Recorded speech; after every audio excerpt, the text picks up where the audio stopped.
ये कहानी है भारत माता के उस सपूत की जिसकी आंखों में स्वतंत्रता की एक ऐसी ज्वाला धधकती थी जिसने विश्व की सबसे बड़ी ताकतों को भी चुनौती दे दी। ये गाथा है त्याग, तपस्या, अदम्य साहस और उस असाधारण देशभक्ति की जिसे हम नेताजी सुभाष चंद्र बोस के नाम से जानते हैं। 1. बचपन और राष्ट्रभक्ति का बीजारोपण 1897-1919। 23 जनवरी 1897 को उड़ीसा के कटक शहर में एक संपन्न और प्रतिष्ठित परिवार में सुभाष का जन्म हुआ। पिता जानकीनाथ बोस एक प्रसिद्ध वकील थे और मां प्रभावती देवी एक अत्यंत धार्मिक और दृढ़ इच्छाशक्ति वाली महिला थीं। 14 भाई बहनों के बीच पले बढ़े सुभाष बचपन से ही विलक्षण प्रतिभा के धनी थे, लेकिन उनका मन केवल किताबों तक सीमित नहीं था। वे स्वामी विवेकानंद के आध्यात्मिक विचारों से गहराई से प्रभावित थे। उनके मन में अक्सर ये सवाल उठता था, मेरे जीवन का उद्देश्य क्या है? उनकी आत्मा में देशभक्ति की पहली चिंगारी तब भड़की जब उन्होंने अपने आसपास अंग्रेजों का भारतीयों के प्रति अपमानजनक व्यवहार देखा। स्कूल के दिनों की एक प्रसिद्ध घटना है जब एक अंग्रेज शिक्षक ने भारत के बारे में अपमानजनक शब्द कहे तो किशोर सुभाष ने साहसपूर्वक उसका विरोध किया। ये उनके विद्रोही और स्वाभिमानी स्वभाव की पहली झलक थी। 2. शिक्षा और महात्याग 1919-1921। सुभाष ने कोलकाता के प्रेसिडेंसी कॉलेज और फिर स्कॉटिश चर्च कॉलेज से दर्शन शास्त्र में स्नातक की डिग्री प्राप्त की। वे एक मेधावी छात्र थे और परिवार की इच्छा थी कि वे भारतीय सिविल सेवा ICS में जाएं, जो उस समय किसी भी भारतीय के लिए सबसे प्रतिष्ठित पद था। वे इंग्लैंड गए और अपनी असाधारण बुद्धि का परिचय देते हुए केवल कुछ महीनों की तैयारी में ICS की परीक्षा में चौथा स्थान हासिल किया।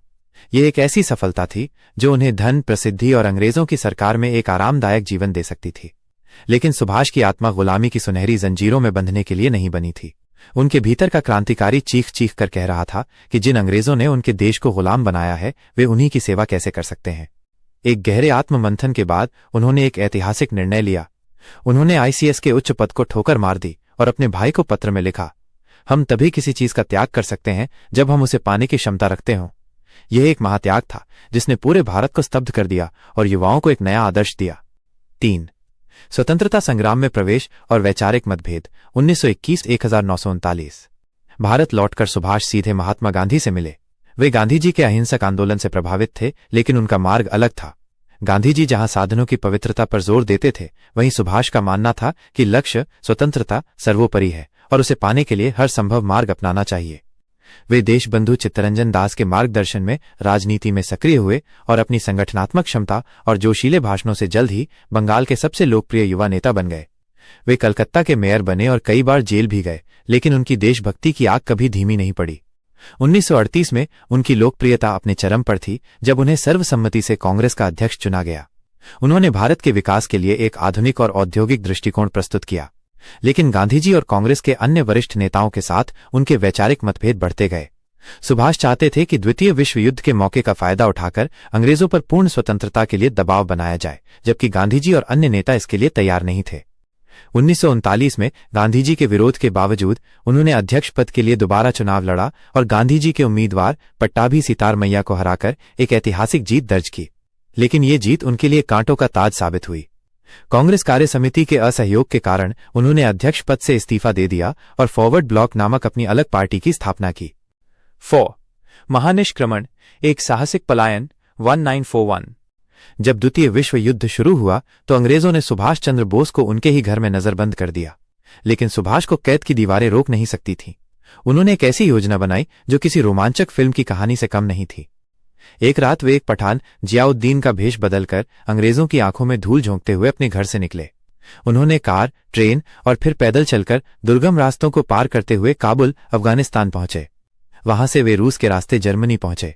उनका एकमात्र लक्ष्य था भारत के शत्रुओं से हाथ मिलाकर उन्हें भारत से खदेड़ना। 5.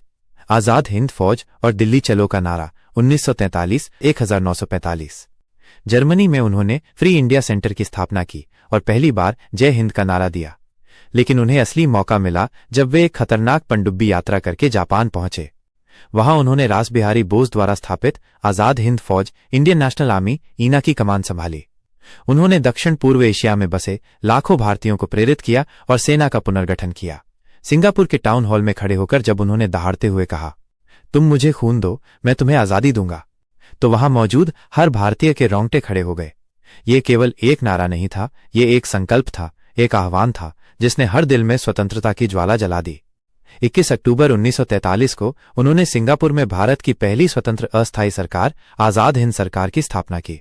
इस सरकार को 9 देशों ने मान्यता दी। उन्होंने अंडमान और निकोबार द्वीपों को अंग्रेजों से मुक्त कराया और उन्हें शहीद और स्वराज द्वीप नाम दिया। उनकी सेना ने दिल्ली चलो के नारे के साथ बर्मा, म्यांमार के रास्ते भारत की ओर कूच किया और इम्फाल और कोहिमा तक पहुंच गई। भारतीय धरती पर आजाद हिंद फौज द्वारा तिरंगा फहराया गया। यह एक भावुक और ऐतिहासिक क्षण था। 6. रहस्य जो इतिहास बन गया। 18 अगस्त 1945 द्वितीय विश्व युद्ध में जापान की हार के साथ आजाद हिंद फौज को पीछे हटना पड़ा। 18 अगस्त 1945 को खबर आई कि ताइवान में एक विमान दुर्घटना में नेताजी का निधन हो गया। लेकिन यह खबर आज भी विवादों और भावनाओं के कोहरे में लिपटी हुई है। कई लोगों का मानना है कि यह दुर्घटना कभी हुई ही नहीं और नेताजी किसी गुप्त मिशन पर चले गए थे। उनकी मृत्यु का रहस्य आज भी भारत के इतिहास का सबसे बड़ा अनसुलझा अध्याय है। 7. विरासत एक अमर ज्योति। नेताजी सुभाष चंद्र बोस शारीरिक रूप से हमारे बीच भले ही न हो, लेकिन वे एक विचार के रूप में हर भारतीय के दिल में जीवित है। जय हिंद आज भारत का राष्ट्रीय अभिवादन है। उनका जीवन हमें सिखाता है कि राष्ट्र का स्वाभिमान सर्वोपरि है। उनकी कहानी साहस, दृढ़ संकल्प और निस्वार्थ बलिदान का प्रतीक है। वे केवल एक स्वतंत्रता सेनानी नहीं, बल्कि एक दूरदर्शी नेता थे जिन्होंने एक स्वतंत्र, आधुनिक और शक्तिशाली भारत का सपना देखा था। नेताजी का जीवन एक महाकाव्य है जो आने वाली पीढ़ियों को हमेशा ये याद दिलाता रहेगा कि जब राष्ट्र का सम्मान दांव पर हो तो हर बलिदान छोटा होता है। निष्कर्ष सुभाष चंद्र बोस इतिहास का वो चमकता सितारा है जिसकी रोशनी कभी फीकी नहीं पड़ सकती। उन्होंने दिखाया कि स्वतंत्रता भीख में नहीं मिलती, उसे अपने शौर्य और बलिदान से हासिल करना पड़ता है। उनका जीवन और संघर्ष हर भारतीय के लिए प्रेरणा का एक अनंत स्रोत है।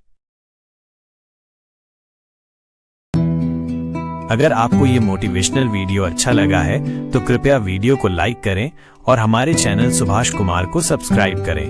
मैं मिलता हूं एक ऐसे ही और मोटिवेशनल वीडियो के साथ। जय हिंद दोस्तों।